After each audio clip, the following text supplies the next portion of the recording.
প্রশ্ন হলো, অনেক আহলে হাদিস ভাই জামাতে ইসলামী এবং ইসলামী ছাত্র শিবির করে, এরা আহলে হাদিস নয়। আহলে হাদিসের ঘরে জন্মেছে কিন্তু এরা আহলে হাদিস নয়, এরা বিভ্রান্ত। এদের মধ্যে খারেজিদের লক্ষণ রয়েছে, চরমপন্থীদের লক্ষণ রয়েছে।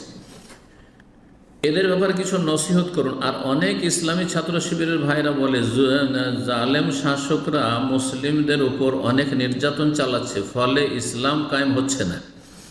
তাই তারা বলে রাসূলুল্লাহ সাল্লাল্লাহু আলাইহি ওয়াসাল্লাম ইসলাম কায়েম করতে প্রচেষ্টা চালিয়েছে। ইসলাম কায়েম করা মানে কি? ক্ষমতা দখল করা? এটাই তো গুমরাহি, এটাই তো কোরআনের অপব্যাখ্যা, এটাই তো ইহুদি নাসারাদের অনুকরণ, যে আপনি কোরআন কুপ্রবৃত্তির অনুসরণে আপনি কোরআনের ব্যাখ্যা করছেন। আপনি শয়তান বিভ্রান্ত করেছে।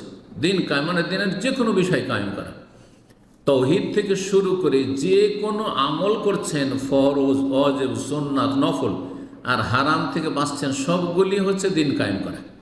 দিন কায়েম মানে রাষ্ট্রীয় ক্ষমতা, এটি হচ্ছে জঙ্গিদের গুমরাহি আর জঙ্গিদের পৃষ্ঠপোষক ও জামাতি ইখওয়ানিদের গুমরাহি। আল্লাহ এই গুমরাহি থেকে বেরিয়ে আসার তৌফিক দান করে যারা গুমরাহিতে নিমজ্জিত হয়েছে, আর বাকি মুসলিম ভাই বোনদেরকে তাদের অনিষ্ট থেকে রক্ষা করুন। বলছেন যে আমাদের ইসলাম কায়েমের চেষ্টা করা ইমানি দায়িত্ব। হ্যাঁ, ইমানি দায়িত্ব, আপনি চেষ্টা করুন। প্রতিদিন ঘুম ভাঙলেই ফজরের সালাত সবচেয়ে বড় দিন কায়েম করা, হ্যাঁ, আর তারপরে সুন্নত নফলগুলি আদায় করে এগুলি দিন কায়েম করা, আর তারপরে জামাতের পাবন্দি করা, দিন শিখা, কোরআন সুন্নাহ ভিত্তিক দিন শিখা, ভালো আলেমদের কাছ থেকে দিন শিখবেন, নিজেরা সেলফ স্টাডি করবেন। যেমন আপনাদের মুরব্বী ছিল, আর তেমনই আপনাদের অবস্থা, আপনাদের মধ্যে কোনো ভালো আলেম নেই, এইরকম হলে তার হবে না। জি, আল্লাহ হিদায়াত দান করুন। তো দিন কায়েম করা প্রত্যেকের ইমানি দায়িত্ব, মানে ব্যক্তি জীবন থেকে। ব্যক্তি জীবন শুধরানো সহজ, আগে নিজেকে ঠিক করুন, হ্যাঁ, তারপরে আপনার নিজের স্ত্রী ছেলে মেয়ে ঠিক করুন, তারপরে আশেপাশে, তারপর আত্মীয় স্বজন ইত্যাদি ইত্যাদি, দূরের লোক। জি, তারপর রাষ্ট্রীয় বিষয়। জি শেখ, এ সম্পর্কে আপনার মতামত জানতে চাই।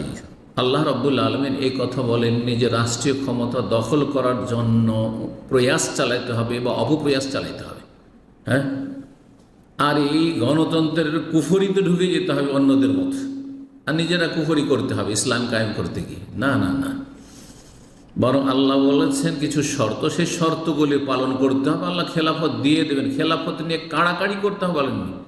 সূরা নূর 55 আল্লাহ ইরশাদ করেছেন, ওয়াদাল্লাহুল্লাযিনা আমানু মিনকুম, যারা মুমিন এবং সৎকর্মশীল, ঈমান লাগবে, ঈমানের পুরো বিস্তারিত আরকানে ঈমান, আর তারপরে শুআবুল ঈমান, ঈমানের শাখা, ঈমানের রুকন, এগুলি যার মধ্যে আছে এবং সৎকর্মশীল, আল্লাহ বলছেন তাদের সাথে আল্লাহ ওয়াদা করছেন কি, লা ইস্তাখলিফুন্না ফিল আরদ, পৃথিবীতে তাদেরকে আল্লাহ খেলাফত দেবেন। খেলাফত নিতে হয় না, খেলাফত আল্লাহ দিয়ে দেবেন। নবী সাল্লাল্লাহু আলাইহি ওয়াসাল্লামকে মক্কায় কাফেররা দিতে চেয়েছিল, কিন্তু নেননি কেন? কারণ আসলে গদি আসল উদ্দেশ্য নয়, আসল উদ্দেশ্য হচ্ছে সার্বিক জীবনে সংশোধন আসা।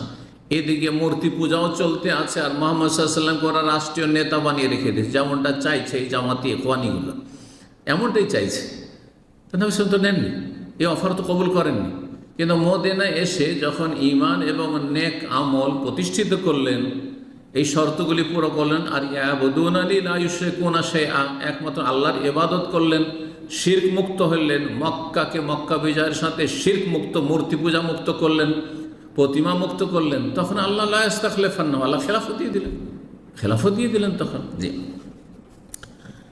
যেইভাবে আল্লাহ যেতে বলেছেন সেইভাবে যেতে হবে। অন্য রাস্তা ধরলে দুনিয়াতে লাঞ্ছিত হইতে হবে, আর আখিরাতেও লাঞ্ছিত অপদস্থ হইতে হবে।